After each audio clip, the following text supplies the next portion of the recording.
I'm going to try some different darts out. 2 of the darts it came with, 2 of those white clip darts you get from Flip Clips, and the 18-shot darts, or magazines, you'll get from Target, and 2 old beat-up Elite darts. Let's see how it does.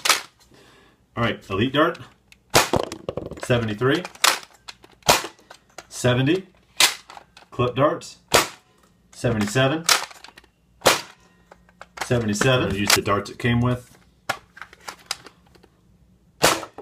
77,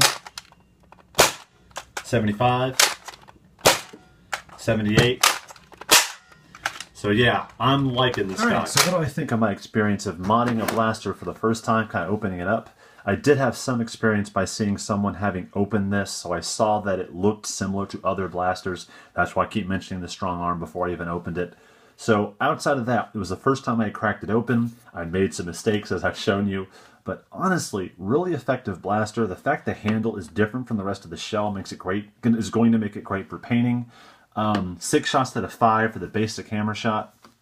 Modded, it's shooting similar, if not a little better than the hammer shot. The pros and cons of both. Pro, a little bit cheaper, 1 more shot, 3 more darts. Here, a little bit sturdier. It's more popular, so you're going to have more options in terms of 3D printed parts if you want to add to it, but stock out of the box. This is 50 to 70, and this tends to shoot in the 60s, so it's a little more than the average of this. So for those two, I would suggest the hammer shot. But once you've modded them, it's shooting consistently mid to high 70s, which is actually a hair better than this guy's doing. And I have a 3D printed barrel up here, so this guy has no dart pegs to worry about in addition to the air restrictor being out.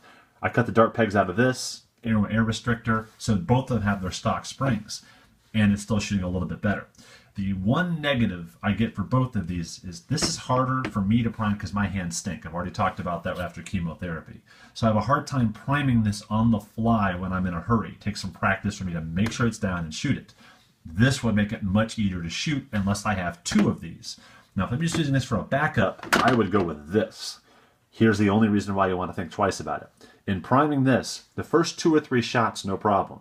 But it seems to be about halfway through. When it goes from shot 3 to shot 4, sometimes it skips the barrel, and you're stuck priming and pulling the trigger once or twice, and nothing happens. And with the air restrictor out, you're dry firing, which is a terrible thing to do. So not only are you partially damaging the blaster by dry firing, you're not getting any shots out, and that's on your initial 6 shooting. Sometimes I fired it, it does not happen. Occasionally it does, and like I said, a little bit of a shake to it, and trust me, I made sure the screws were tight when I put it back on. So because of the unreliability from time to time of you might get an empty barrel where it spins to it, even on a full 6 when you're firing, I'm going to have to give the edge to the hammer shot. It's just more reliable. Even though sometimes with my hands I'm trying to pull the hammer back and it fires, but look, you get 3 more darts, it's $1 less, modded, it's shooting a little bit better with no extra springs. So you can open up this right now, even the air restrictor is even more malleable. It's easier to cut than this guy, so you can snap through it, get it out with a little less effort than it would take to get the hammer shot one off. Screws go back on, easier to paint. There's so much I like about that the misfiring every once in a while kind of balances out the way I shoot it with the way this guy primes for me. So I would call it a draw with that being cheaper, so I'm actually thinking this wins. It's kind of stunning. The only reason I have to stick with this is I have 1 more shot because it's 3D printed, and it fits my current rig with a 3D printed holster. So if I can figure out something for this guy, yeah, I think I'm going to consider it.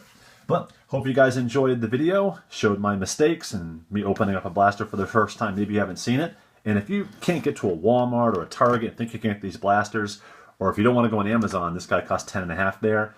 Dollar General, $10. All right, guys, talk to you later.